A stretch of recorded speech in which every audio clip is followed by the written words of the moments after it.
Problem is, our body doesn't know the difference between a burning building and a bear chasing us. And a calendar invite. We're now so sensitized to a buzz, a vibration, a ding. We're in an elevated state. And we live in that state now. Night shift, that's what sent me over the edge during COVID when I started doing these night shifts. I was like, oh, I'm way too old for this. This is not a 25-year-old person in residency anymore. Like I cannot manage to be up all night. I'm just not sleeping. I will get sucked into the vortex of social media crap and all of that. I mean, I've really backed down considerably and I continue to back down because it is like time suckage. And I realize my kids are watching me do it and they'll be like, mommy's on her phone again. And that's terrible. 6 hours a day on scrolling through social media. And if you do the math, it's simply 1 year out of a 4-year college. You're paid to watch social media for 1 year as opposed to actually get the education. Hello and welcome to Sleep is My Waking Passion, the podcast where we get real about sleep and how it shapes your life. I'm Dr. Allison Cole, a triple-boarded pulmonary critical care and sleep medicine physician who's learned to thrive despite having chronic insomnia. And now I'm here to help you do the same. Hello, everyone, and welcome back to another episode of the Sleep is My Waking Passion podcast, where we dissect the science of sleep and stress for a healthier, more resilient you. Today's episode is for anyone who is feeling the tech-fueled pressure of modern life. I can relate to this intrinsically, and I know y'all are listening can relate as well.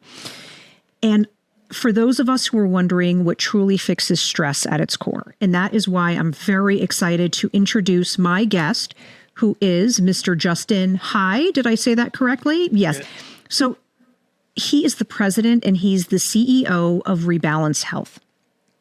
And while this is not a sponsored episode for Rebalance Health, he happens to be a best-selling author, and his book is called Stress Nation. I literally am talking to him having read this book cover to cover. I really can say that I think it's very helpful and that his ultimate mission here is to get us to realize that it's really our modern lifestyle that is kind of getting in the way of a lot of the really healthy things that we need to live a longer, healthier life, essentially. So if you want to escape the technology trap, eliminate stress, and reclaim rest, this is the book for you.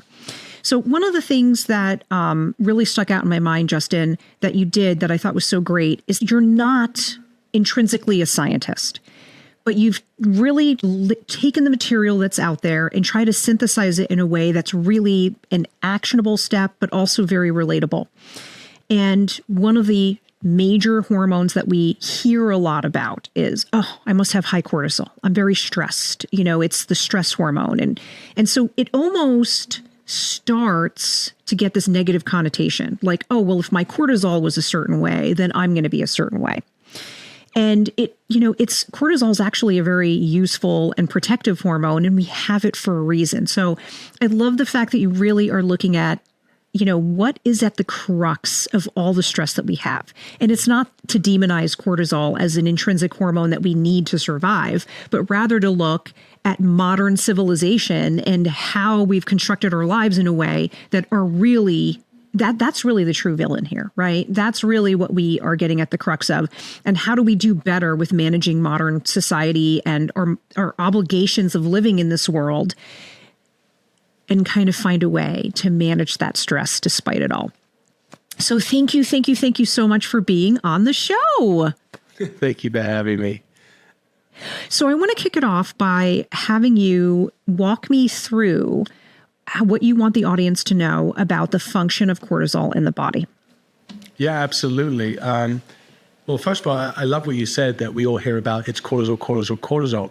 If you go back 12 months, it wasn't a buzzword. It's become a buzzword recently. And it started off with some TikToker that said, I woke up puffy, I have cortisol face. That started this whole process of people learning and understanding what they think they believe is to be true about cortisol. But yeah, cortisol, let's be cortisol's PR agency for the hour. Cortisol's a wonderful hormone. I call it the master hormone. I think it's the most important hormone in the body because it controls all the others. And, if cortisol is high and stays high and is in fight or flight, it's going to prevent you from falling asleep and staying asleep. And ultimately, you make your hormones, your sex hormones, in your sleep. So if you don't get 7 to 8 hours of uninterrupted sleep, you're going to be at a hormone deficit the next day and health will kind of unwind. And that's basically the premise of what's going on in our bodies, which is why people are complaining about different symptoms. And I think where the book is positioned is this is a lifestyle. This is a choice that we have pretty much unconsciously made over the past 30 years because of the pace and evolution of technology, which has gotten in the way of us being human. And I think that's the way, we have forgotten how to be human. We're trying to be robots and computers and be unlimited in our capabilities.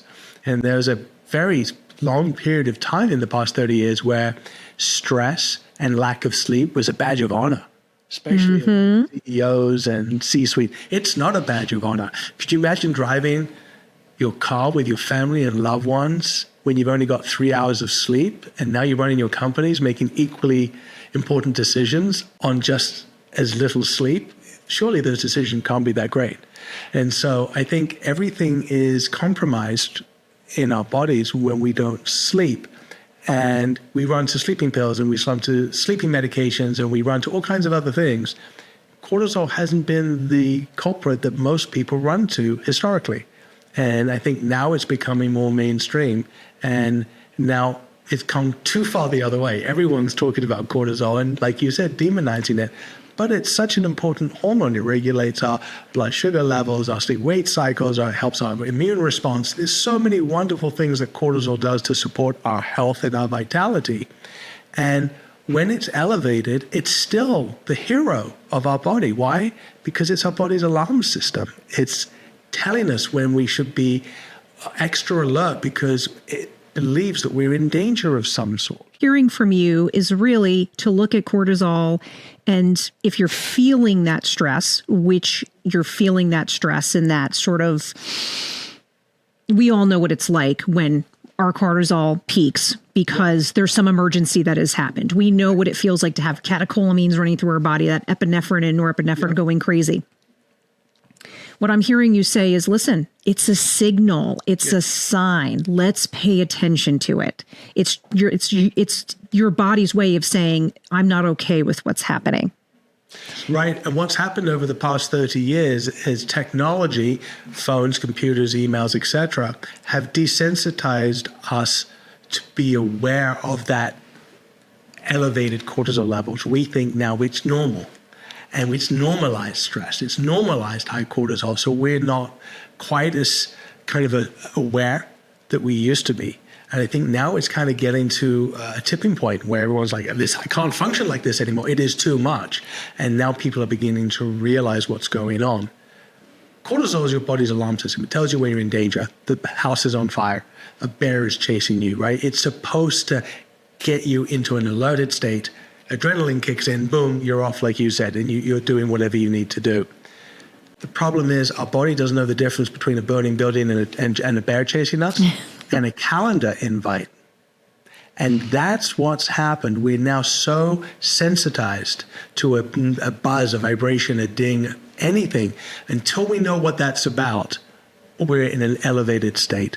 And we live in that state now. Cortisol was never designed in fight or flight to be lived in. It's meant to be short bursts. We're supposed to be in cortisol in that elevated state, not 24/7. And a lot of people are living in that state, and that's causing all kinds of health issues. I am fascinated by how you got into this. Can you share with us a little of your background and your story and what got you to even want to write this book? Like, what triggered this? I mean, it's fantastic information and we all need to read about it, but there's got to be some why behind it. I need to know the why. The why is exactly right. It's the why behind Rebalance Health. And then, I know we're not talking about Rebalance Health, we're talking about the book here, but it is the explanation as to why I developed a supplement company focused on cortisol and sleep. Because the why is what the majority of the population are missing. We're a population maniacal about finding a symptom-based solution, right? I have a headache pill. I have a tummy ache, tummy medication. I have the flu medication. Typically, it's cause and effect. What's different about cortisol is symptoms are often 2 or 3 derivatives deep, right? So a symptom of elevated cortisol could be weight gain. Why? Well, when you're running from a barrier or burning building, your body doesn't turn metabolism on because it doesn't know when you're going to eat next. So it stores the fat as energy to be used later. That's why people have excess visceral fat around their midsection, very generally speaking. Mm-hmm. But we go to GLP-1. But that's not the root cause. That's a patch. Interesting. Right? That's a patch. And that's kind of where my head was going, is a lot of the symptoms from elevated cortisol, mental clarity, energy, weight gain, muscle mass retention, hot flashes, libido.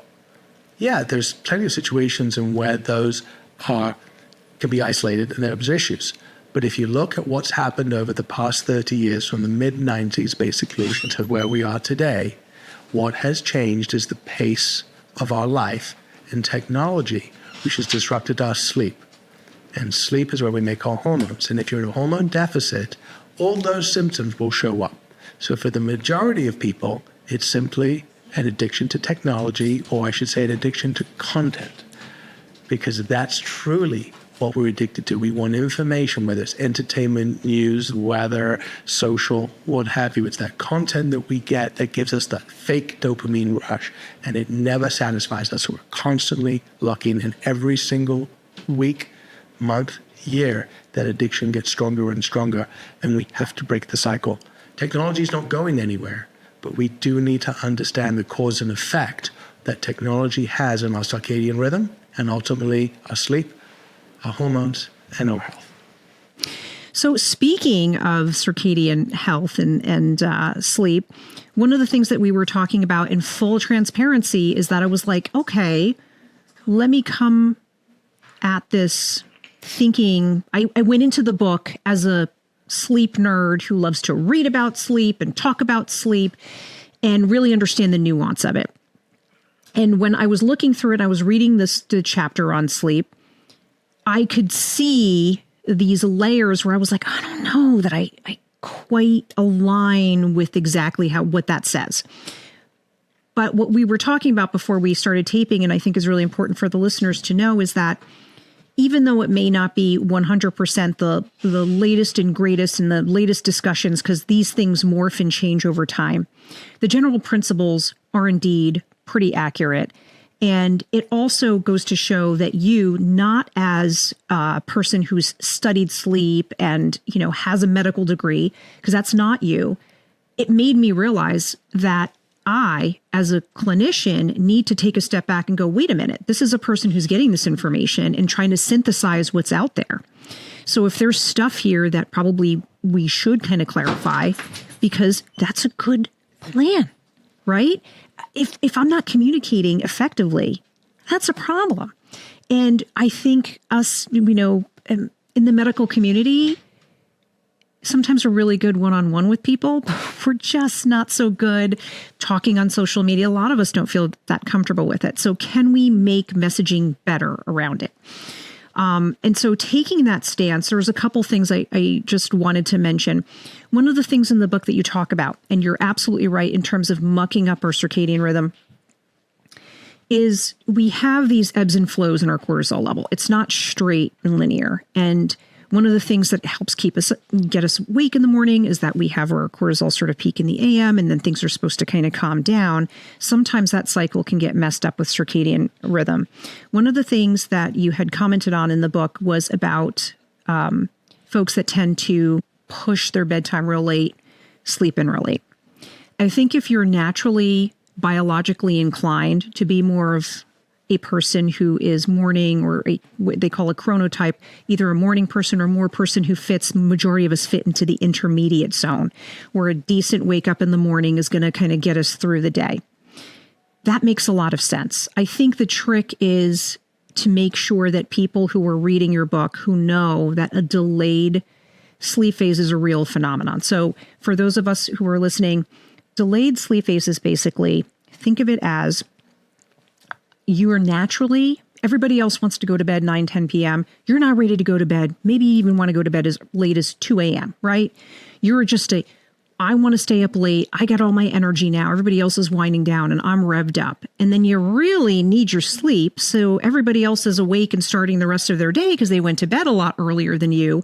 And here you are, you're kind of more comfortable if you could kind of live your life where you're starting at 9 o'clock or 10 o'clock in the morning, as opposed to everyone who's already been doing that.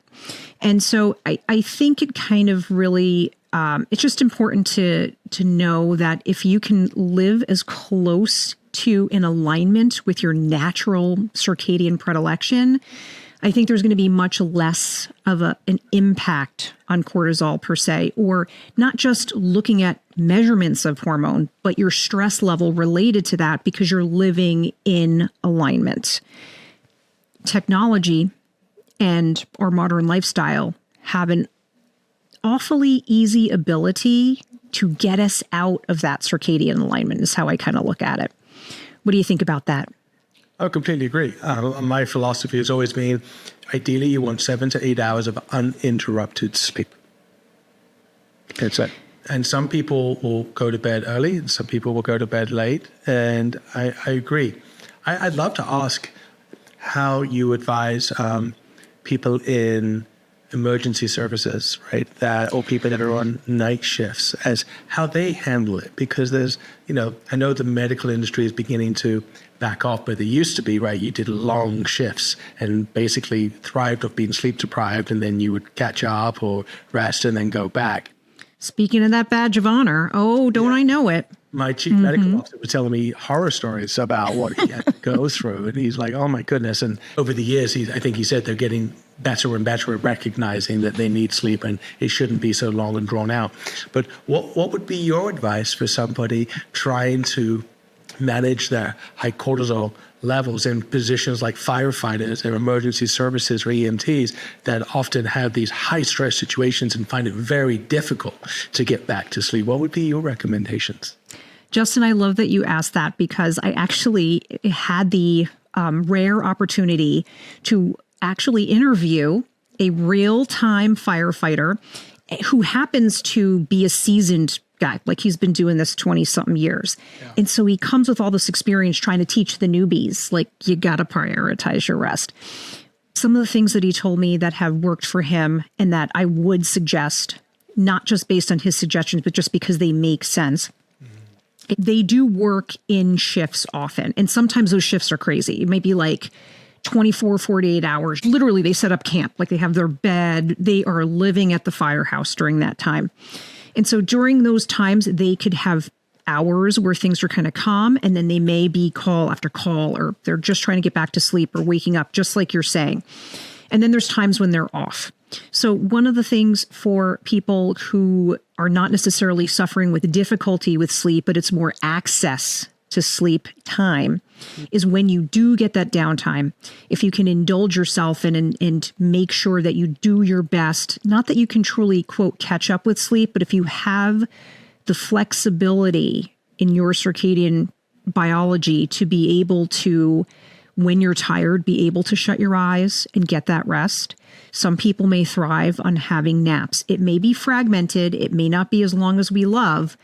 But heck, if you're going to be able to catch those Z's, catch them when you can. The other thing that he emphasized, in his girlfriend happened to be on the show as well. And I actually had asked her because she works with a company that specifically tries to educate on maximizing sleep and also decreasing stress and techniques that they use. And one of the things I learned from her that was so wonderful is this idea of having these micro breaks, or these like little mini de-stress sessions. And that is wholeheartedly going to be ruled a lot by if you can take that minute and you're just doing some easy breathing. You can time it if that works for you. Sometimes it may be a slow breath in. You can do box breathing, which they teach in the military. Take a deep breath.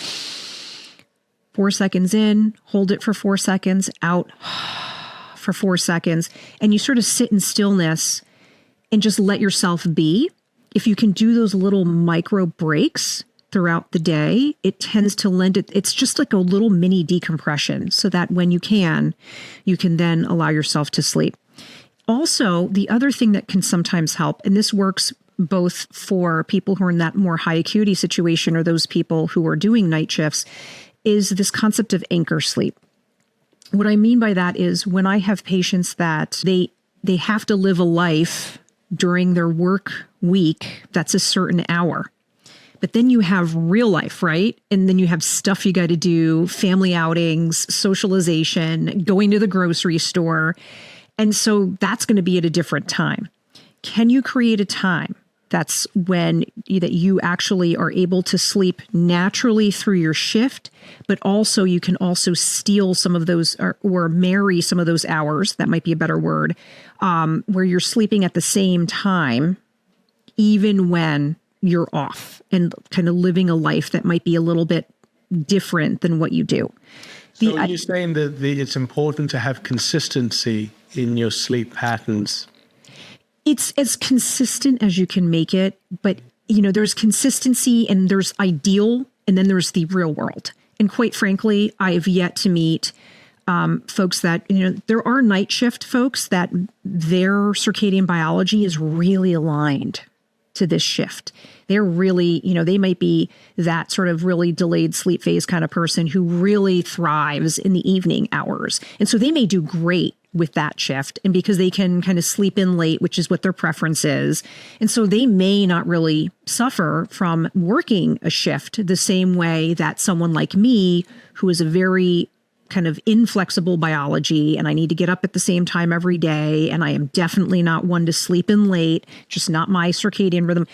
Night shift, that's what sent me over the edge during COVID when I started doing these night shifts. I was like, I'm way too old for this. This is not a 25-year-old person in residency anymore. I cannot manage to be up all night. I'm just not sleeping. It was making me insane, no matter what I did. So from that respect, sometimes if you can have a shift that kind of aligns with your natural circadian biology as best you can, finding that job that works for you, that's going to be helpful. But then also understanding that because life happens, it's probably more realistic. Ideally, everyone would keep the same schedule 7 days a week, right? But again, if you are a night shift worker and you've got obligations during the day, there are going to be times when that's just not going to work for your life. So if you can have that sleep that you always get on your night shift and always get when you're off of your night shift, that anchor sleep, I think that's going to be kind of, again, getting to as much consistency, but in a realistic fashion. So you've spoken about people that have night shifts and have a lot of extremes. Mm-hmm. What about the average Joe? And especially I get this question a lot when people get older. They're in their 60s and 70s. What's your position on napping? Is napping a good idea? Even you don't have a night shift, you don't have a night job, but is napping a good idea? Should you sleep when you can, or should you try to stay in sync with the sun and the moon, go to bed when the sun goes down, wake up when the sun comes up? What's your thoughts on napping? I'm going to argue that I have a neutral stance on napping. What I mean by that is I don't see it as necessarily being a bad thing. Right. If you're somebody who is on sort of in the intermediate sort of circadian biology kind of spectrum, where let's say a bedtime of around, 10 p.m., waking up 6, or maybe it's 11 to 7, or, 9 to 5 is sort of on the earlier spectrum of things. But if you're somebody who that's your natural cadence, but you happen to get that natural dip in the in just our circadian rhythm that sort of happens from that like 1 p.m. to 3 p.m., let's say, we start to feel a little bit more sleepy during that time, and you have the ability to indulge in a nap, doing a 20-minute little power nap can be really restorative. And in fact, that might be really great for older people, because what happens as we get older is we have less deep sleep. And deep sleep is just, and I'm not going to be able to wake you up. I'm going to be like pushing you. You're going to be like, this is going to happen in the first part of the evening as we go to sleep. If you're not getting a ton of deep sleep because you're older, there may be other issues that interfere with sleep too as you get older. having a little bit of respite during the day, especially if you have that luxury, is not necessarily a bad thing. Really, it doesn't compromise the quality of your night sleep if you take naps during the day? Or if you take a 20-minute power nap, that should not be enough to decrease the desire to sleep at the end of the day. Can I clarify? Is 20 minutes means 20 minutes from the time you put your head down to the time you get yourself up? Or is 20 minutes the time in which your eyes are shut and you're actually asleep? From the time that you're shutting your eyes down. You're giving yourself time to rest. You time it. And then maybe you fall asleep, maybe you don't. But if you even if you're not sleeping, that's sort of like a non-deep sleep rest that has also become a cliche that people have been talking about. Yeah. You can look at it that way, but people do feel better, even if they're not necessarily 100% sleeping. One of the other tricks too is if you're really tired is to do like a nappuccino or a coffee nap where you have some caffeine, because the nap should be really before 2 p.m. ideally, as long as you're not hypersensitive to caffeine and it's something that you're used to doing. And if you're really tired, you can do some caffeine. Then you take your nap. And then by that time, the caffeine is kind of kicking in. And that might help you kind of power through the rest of your day if you're feeling, extra tired. I think ultimately, though, if you are capable of getting sufficient sleep and you're not feeling rested, you're feeling like you still need those naps, why? Is that telling you something? Is that a symptom of something?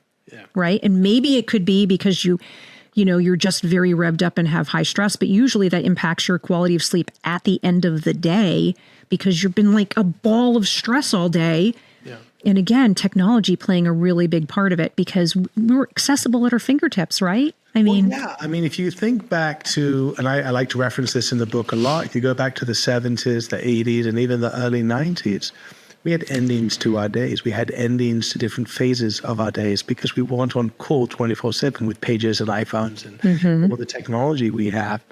I remember being a kid and sitting in front of the TV on Saturday mornings for Saturday morning cartoons, right? I got to do that for an hour or so. Then I went out and played. There was no Cartoon Network or 24/7 cartoons. Parents used to sit down and watch the news at 6 o'clock because it was the hour which the news was on. It wasn't a news. It wasn't CNN. Exactly. And when there was a news alert, it was a real news alert, right? It wasn't something crazy. Even when you think about music, when we were in college, right? Columbia House, you look through a magazine, like get a CD. Oh my goodness. Right? You didn't have unlimited music on your phone that you could get anytime you wanted. Talk about Blockbusters or even the video stores beforehand, right?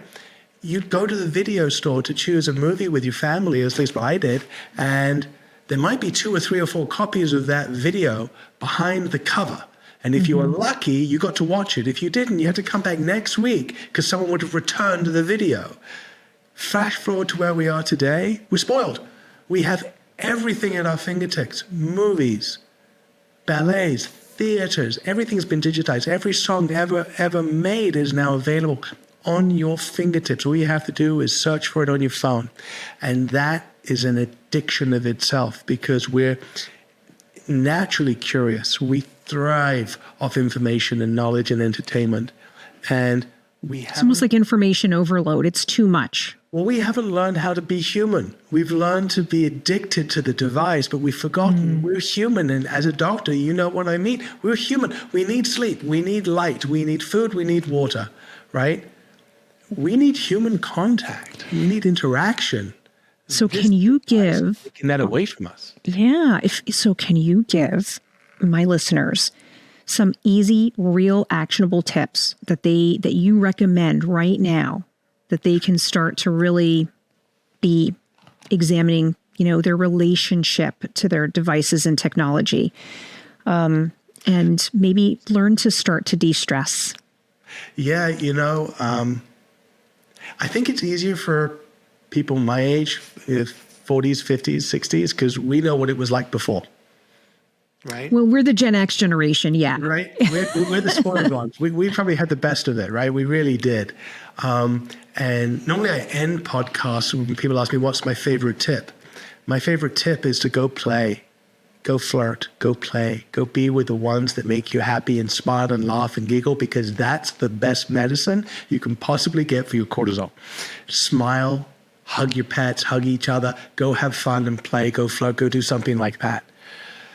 Looking down at our phones, looking at emails, the news, the weather, politics, not always the best thing for our cortisol levels, because we have opinions now. We have very strong views, and there's so much polarizing content out there that most of us get upset when we read an article or a position or something that doesn't quite jive with us.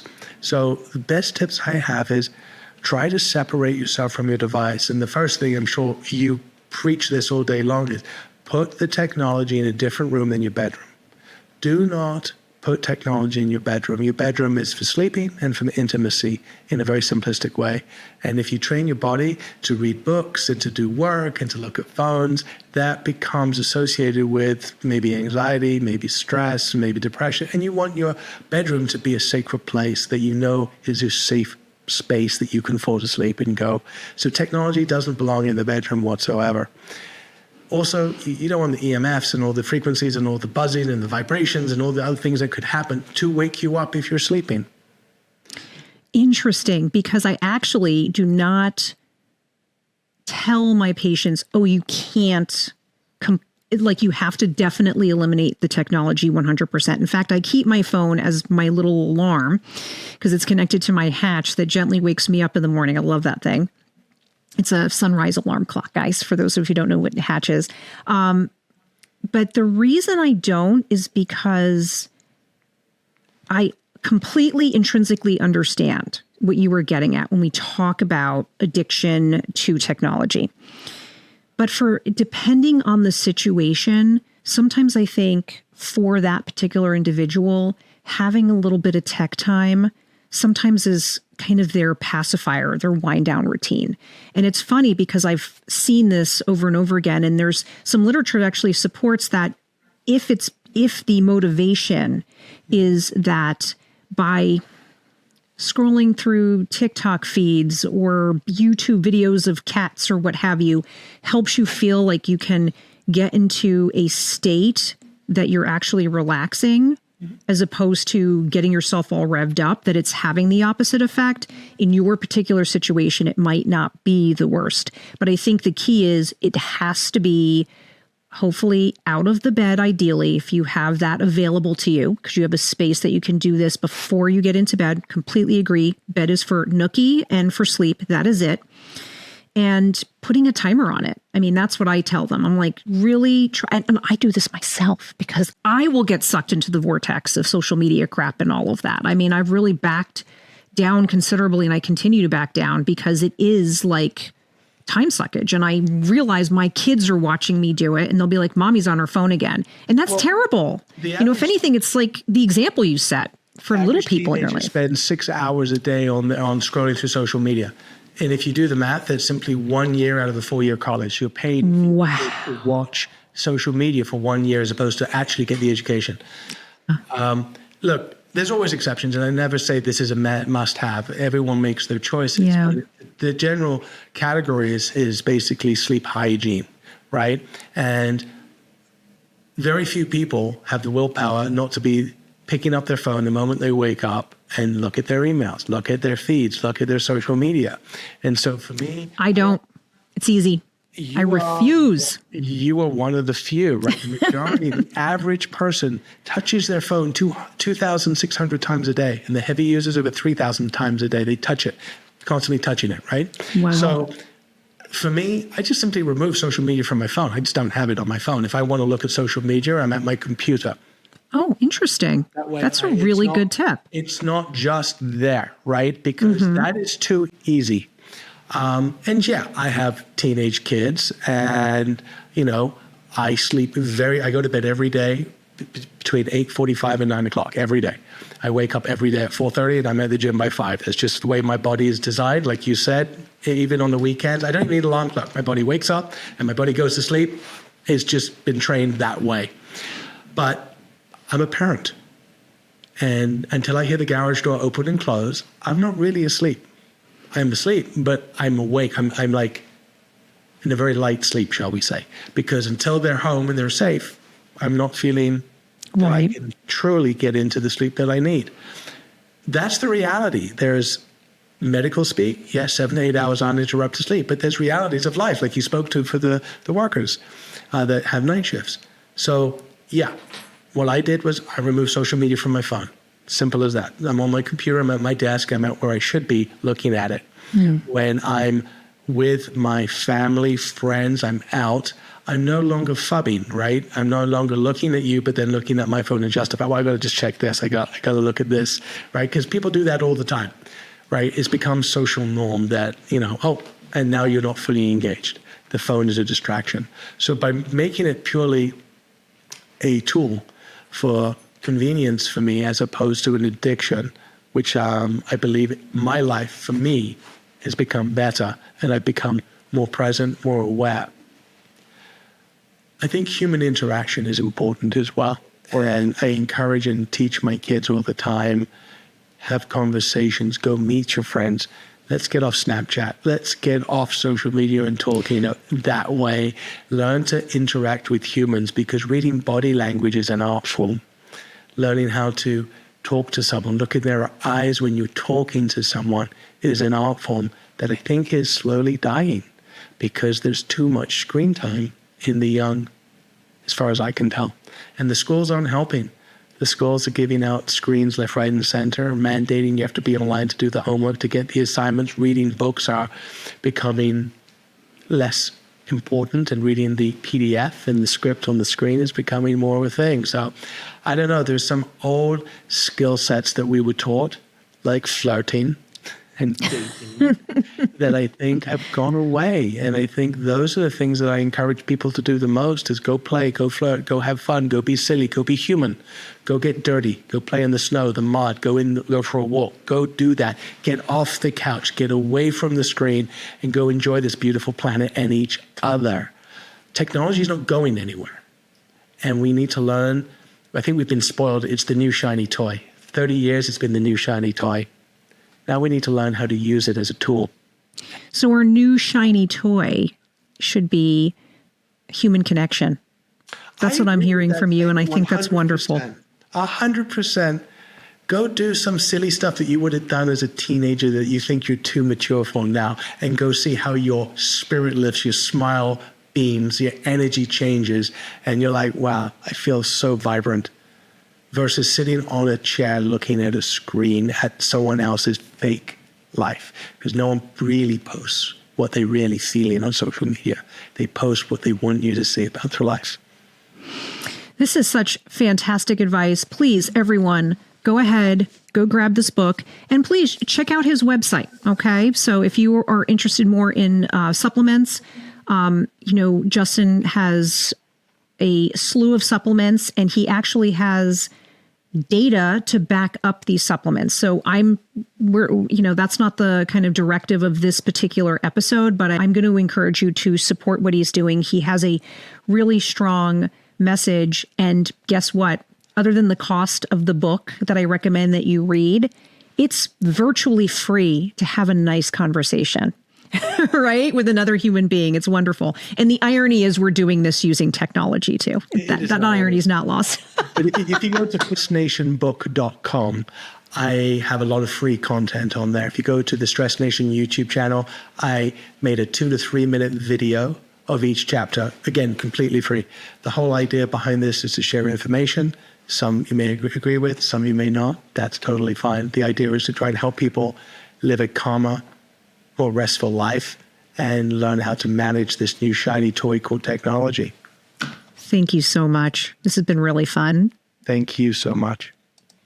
Struggling with sleep? Dr. Cole is here to help.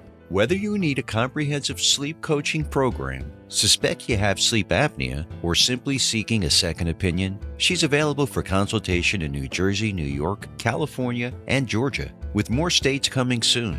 Schedule your free 10-minute review of services today to find out which visit is right for you at AskTheSleepMD.com and start your journey to better sleep with a trusted sleep expert. Please be advised that the Sleep is My Waking Passion podcast is for entertainment and educational purposes only. It does not constitute medical advice. Always consult your healthcare provider for personalized guidance. For my full disclaimer, please visit AskTheSleepMD.com, and while you're there, don't forget to sign up for my free newsletter. Sweet dreams and happy listening.